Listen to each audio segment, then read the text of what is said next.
Hey groomers, Smokey and Tyler here out of Colorado. Wanted to show you a quick little trick if you accidentally left your blades inside the ultrasonic. See that tarnish on it? You just take some steel wool, I believe it's like 40 or 50, very fine, and just use a little elbow grease and you can clean them up pretty good. See? Just in that one area. Flip it around, do it again all over the whole blade. You can do this with your scissors, anything metal. Yeah, it'll clean it up. Take it from looking like that to that in just a matter of seconds. So that's a trick I like to do to just impress you groomers. So, and then of course when we sharpen it, we'll sharpen off all this crud.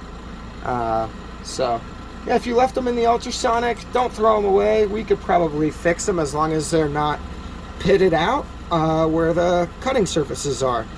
But yeah, give them to your sharpener, see what he says, and that's it. I hope this helps some of you. And let me just double check the steel wool, just so I'm not lying. Yeah, so it's 40 is what I'm using. And yeah, it takes rust off pretty quick, any of your tools, as you can see. And I'm pushing pretty hard. So yeah, all right, I hope that helps somebody, and I hope you have a great weekend. Bye.